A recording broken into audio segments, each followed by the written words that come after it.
Hello friends! Today we're diving deep into the world of preparedness, exploring how ready we truly are for real-world disasters. Preparedness is not a one-size-fits-all concept, it's a complex puzzle with pieces that are unique to each individual. Factors like climate, family size, skill set, and potential risks all play a role in shaping our readiness. As we navigate through this journey, you'll find that preparedness is more than just stocking up on canned goods and bottled water. It's about assessing your current situation, learning from past experiences, building essential survival skills, planning for different scenarios, and regularly testing your preparedness. By the end of this video, we aim to equip you with a comprehensive checklist to self-assess your readiness. So, let's get started and see how prepared you really are. First things first, what are you preparing for, and who are you preparing for? To answer these questions, let's delve into the heart of the matter. Preparation is not a one-size-fits-all approach. Every situation, every climate, every family is unique, and each of these variables will greatly influence your preparedness plan. Are you prepping for a natural disaster, an economic downturn, a widespread power outage? Identifying the specific threat you're preparing for will help you determine the resources you'll need. Next, consider the number of people in your group. Is it just you, or do you have a family to think of? Maybe you're part of a larger community that's prepping together. The number of people in your group will directly impact the amount of supplies you'll need. Speaking of supplies, how long do they need to last? A month? Half a year? Maybe even 2 to 3 years? This is an essential factor to consider because it affects how much food, water, and medical supplies you'll need to stockpile. Don't forget to factor in the needs of any pets too. Now, let's talk about a checklist. This is a simple yet effective tool that can help you assess your readiness. It should cover your basics like water, food, medical supplies, and security, but it should also delve into the specifics of your situation. Do you have the necessary tools and skills to survive in your particular climate? Have you considered the unique challenges that your chosen disaster might present? Assessing your preparedness is not a one-time event, it's a continuous process. As your situation changes, so too should your plan. Maybe you add another member to your family, perhaps you move to a new area with different natural disaster risks, or maybe you've acquired a new skill that can aid in your survival. Remember, the key is to understand your specific needs and plan accordingly. Your survival depends on it, so keep reassessing, keep adjusting, and most importantly, keep preparing. The past holds many lessons, especially when it comes to survival situations. Imagine being trapped in a snowstorm, miles away from civilization. This was the harsh reality for the Donner Party, a group of American pioneers.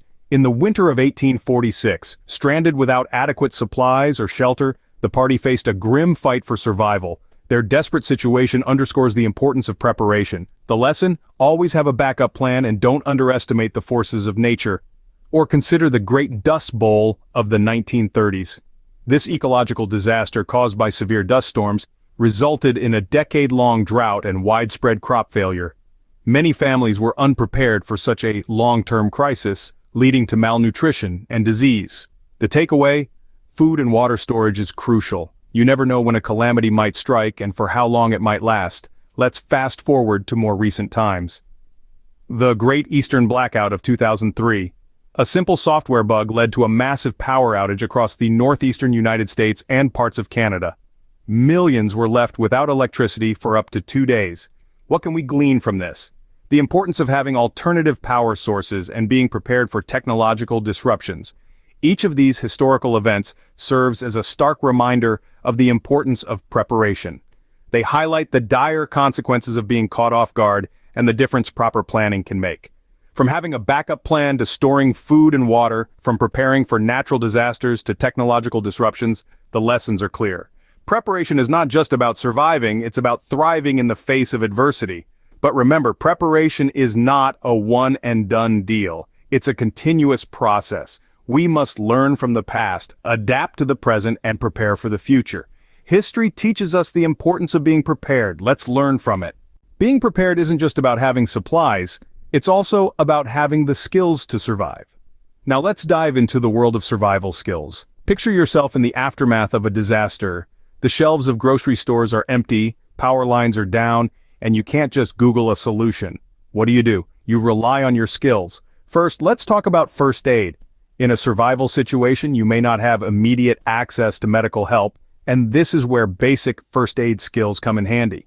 From treating cuts and burns to performing CPR, these skills can be the difference between life and death. Next up, cooking. You've stocked up on all sorts of canned goods and dry food, but what about when they run out? Knowing how to prepare food from scratch, or even better from nature, can keep you nourished when your pantry is bare. And let's not forget fire starting. A fire can keep you warm, cook your food, and signal for help. But starting a fire isn't as easy as striking a match. It requires knowledge of different techniques and materials. But survival skills aren't just about what you can do with your hands. They're also about what you can do with your body.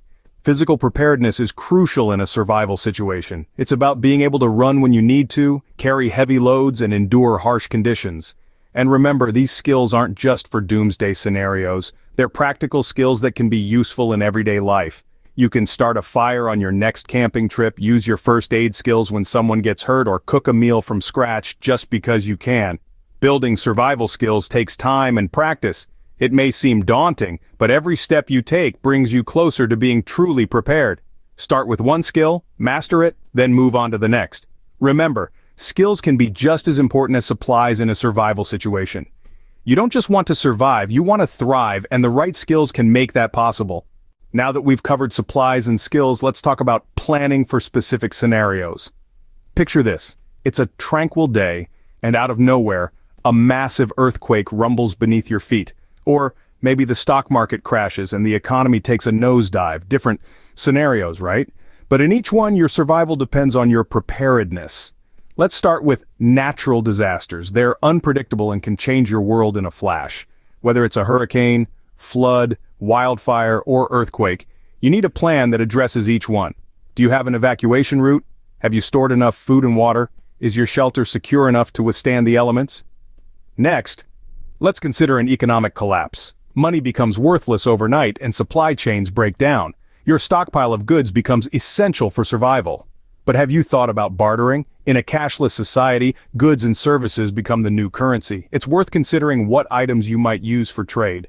And then there's the threat of civil unrest or war. These scenarios require a deep understanding of security measures. Do you have a safe place to take shelter? Are you proficient in self-defense? Do you have a means to protect your supplies? But we all know even the best laid plans can go awry. That's why contingency planning is crucial. If your primary plan fails, having a backup can be a lifesaver. Think about alternate evacuation routes, different locations for your supplies, or even a second bug-out location.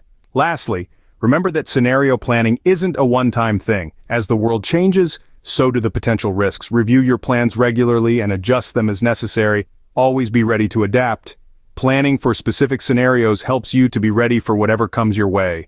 So you've prepared your supplies, honed your skills, and made your plans. Now it's time to test them. Because identifying gaps and making improvements is the essence of being truly prepared. Imagine, if you will, that you're in the middle of a power outage. No lights, no refrigeration, no electronic devices. How would you manage? It might seem daunting, but this is a perfect simulation to test your preparedness. Spend a weekend without using electricity. Use your alternative sources of power, cook without your regular stove, and see how you fare. You'll quickly discover if you're truly ready for such a situation, or if there are areas you need to work on. Next, let's simulate a food shortage. Try living for a week on only your stored supplies. This means no trips to the grocery store, no takeout, no deliveries. Can you make your food last? Is it nutritionally balanced? Do you have enough variety to prevent food fatigue? This drill will not only test your food storage, but also your culinary creativity in making do with what you have. Lastly, let's consider a medical emergency. You've got a first aid kit, but do you know how to use it effectively? Practice scenarios like dressing a wound, setting a splint, or even performing CPR. Remember, in a crisis situation, you might be the only medical help available. Knowing how to handle medical emergencies is a crucial part of your preparedness journey. But don't just stop there. Keep testing, keep learning. Try to simulate as many different disaster scenarios as possible. The more you practice, the better prepared you'll be. And remember, no drill is a failure. Each one is a learning experience that brings you one step closer to becoming truly prepared. In conclusion, the key to successful prepping isn't just about gathering supplies or learning skills. It's about testing your readiness, identifying gaps, and improving. It's about being proactive, not reactive. So go ahead, put your prep to the test. Testing your prep is the best way to identify gaps and make improvements. We've covered a lot today, from assessing your preparedness to testing your plans.